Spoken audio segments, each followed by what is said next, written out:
আসসালামু আলাইকুম সবাইকে। আশা করি সবাই অনেক ভালো আছেন। ভুট্টা ক্ষেতের লাইন দেখেন কত সুন্দর, একদম সোজা। তো এই ভুট্টা ক্ষেত আমাদের না, আমাদের ক্ষেত হইতেছে এই যে এইটা। আমাদের ক্ষেতের ভুট্টার সাইজ অতটাও বড় হয় নাই। যারা আমার ভিডিও নিয়মিত দেখেন তারা সবাই জানেন যে আমি কবে ভুট্টা বুনছিলাম। তো এই ক্ষেতে যে ভুট্টাগুলো দেখতেছেন এগুলা মোটামুটি আমাদের আগে বোনা হয়েছিল, এখন বড় হয়ে গেছে, সাইজে প্রায় ডাবল হয়ে গেছে আমাদের ভুট্টার চাইতে। তো আমাদের ক্ষেতে গত 2-3 দিন আগে সার দেওয়া হয়েছে, ইউরিয়া সার। তো আশা করতেছি এখন খুব তাড়াতাড়ি বড় হয়ে যাবে। গত কয়েকদিন আগে আবার বিষও দেওয়া হয়েছে, পোকামাকড়ের যে বিষগুলো আছে ওইগুলো দেওয়া হয়েছে।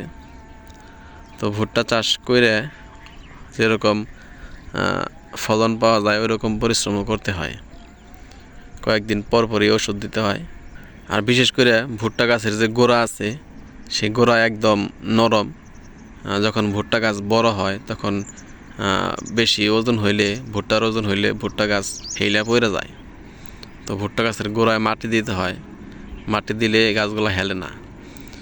তো আরেকটা বিষয় আপনাদেরকে দেখাই, ওই যে সাদা সাদা যে পলিথিনগুলো দেখতেছেন ওইগুলো একটা লাঠির মধ্যে, লাঠির উপরে পলিথিন বাইন্ধে খেতে গাইরা দেওয়া হয়েছে, যাতে করে ঘুঘু পাখি বা অন্য অন্য যে জাতের পাখিগুলো আছে যেগুলো ভুট্টা গাছ তুলে ফেলায় সেইগুলো যাতে এই খেতে বসতে না পারে, তার জন্য মূলত এগুলো দেওয়া হয়েছে।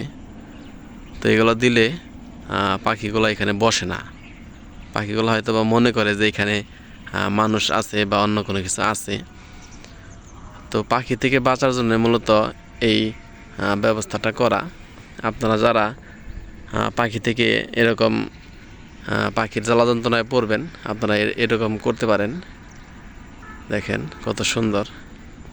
তো আমাদের ক্ষেতে আবার এরকম কোনো সিস্টেম করি নাই, আমরা এখানে আইসে এসে ক্ষেত পাহারা দিছি যাতে পাখি নামতে না পারে। তো আলহামদুলিল্লাহ আমাদের ভুট্টা গাছগুলো ভালোই জ্বালাইছে, ভালোই হয়েছে। তো আপনারা দোয়া করেন যাতে ভালো ফলন পাই। তো সবাইকে অসংখ্য ধন্যবাদ যারা কষ্ট করে আমার ভিডিওটা দেখলেন। সবাই ভালো থাকবেন। আসসালামু আলাইকুম ওয়া রাহমাতুল্লাহ।